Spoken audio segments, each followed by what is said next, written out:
Hey crew, what's up? It's Dr. Jared here again for 17.3. We're going to be talking about this workout. We entitled it Snatch-a-Rooney because it's mostly snatch.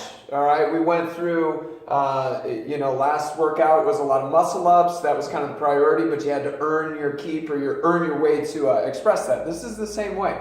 It's really mostly about snatch. That's what we're going to talk about. With the prep, just like with all of the kipping variants that we've been talking about over the last week, it's kind of the same scenario, getting into flexion external rotation. Instead of hanging under a barbell though, now it's under a pull-up bar, now we're underneath a barbell and that's loading us down. So we have to have a little bit more control and capability with that because gravity isn't helping us out with that scenario. So we look at this and talk about the banded lat stretch.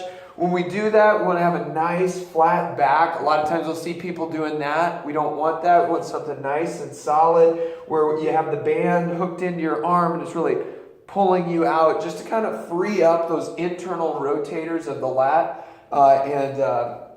and pec just to make sure that we can get into this position. So banded lat stretch is going to be good. Your thoracic spine extension roll so that you have a nice extended spine so we're not catching snatches like that. That's a disaster for your neck and your rotator cuff. We want to make sure we're really doing good through the thoracic extension, moving into that banded lat stretch to create this good overhead position there.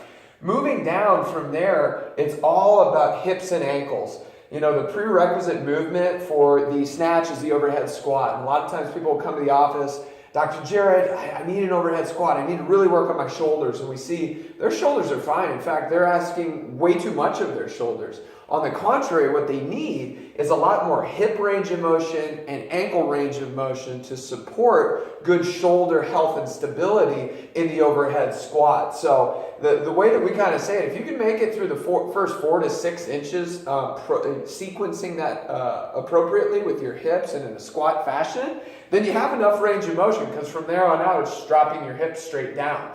So the big thing is we talk about pigeon stretch. We hit that in the first workout when we're doing snatch again. So reference that as far as the pigeon stretch, the squatting runners, that one as well. Calf and Achilles, this is one, we'll probably go through it a little bit tomorrow as far as prep considerations or anything or things like that. But the calf and Achilles is really important. Really open up right in the back part of this leg so we're not straight up and down with our shin, hip way back. Then we go into a pancake squat and put the shoulder in a massive load, looking like this, where we need to be up like so, catching in a nice solid position. So really work this hip component as well as the calf component to make sure it's open and available for this snatch. Speaking of, how do we work the skill of that? Well, we can do behind the neck push jerks. Why do we want to do behind the neck push jerks? We want to wake up the muscles of the shoulder, that stabilization complex to say, I am ready to catch this barbell over my head no matter where it is in terms of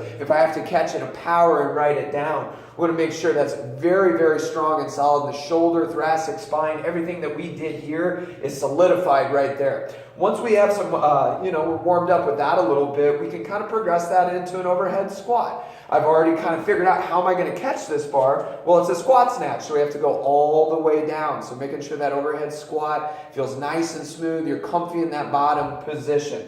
From there, we can start to work things like snatch balance. We can do our position work. We can do things from the hang, make sure our pull progressions are good. Talk with your coaches because your skill in this workout is what's really going to transition to your capacity. If you got great skill with the snatch as it gets heavier and heavier, the chest to bars, you're not going to get any better or any worse at those. They're going to be what they're going to be.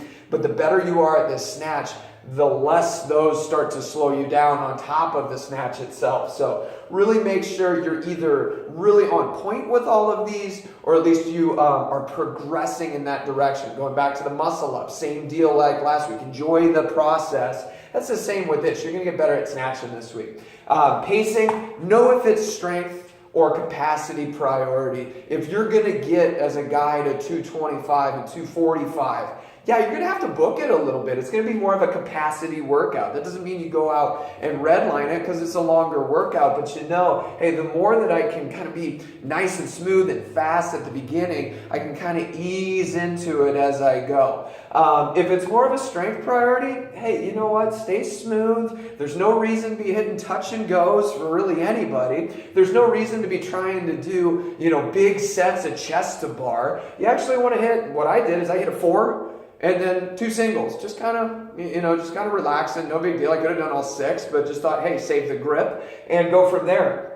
And that left me able to walk right up to the bar at 95 and 135 and be able to hit those, but still have, the speed that I think I was done somewhere around the 7-minute mark, maybe 6:45-ish with my last set of 135. So I had a good 5 minutes to work through the 185s. Ended up tearing through my hand there, as you see. A little bit disappointed with that because I didn't have my gymnastics grips. Go ahead and take care of your grip and don't do what I did, and make sure you're feeling good after this workout. But really think if it's a strength that take your time through 95 and 135. You still got to go, so you have time, but there's no reason to be trying to hit touch and goes and redline it. Just stay smooth. So that's the big thing. And then chest to bar, we didn't really talk too much about that. We spent most of the time with the snatch. Well, guess what? We already did that last week. The same components of warming that up. You actually have an easier movement than the bar muscle up. You got the chest to bar. So the same things with the warm up, and you actually catch most of that right in here because that's the bottom of your kip. Make sure you're feeling real good with that kip. You get to talk to your coach about how to get behind the bar, unload your body, pull yourself in, then push away if you're doing the standard kip, or tuck through, kind of pull and scrape through if you're doing the butterfly. But for the most part, the more that the snatch feels great, the easier this chest to bar is going to be. Guys, hopefully that helps you have a great 17.3. Good luck.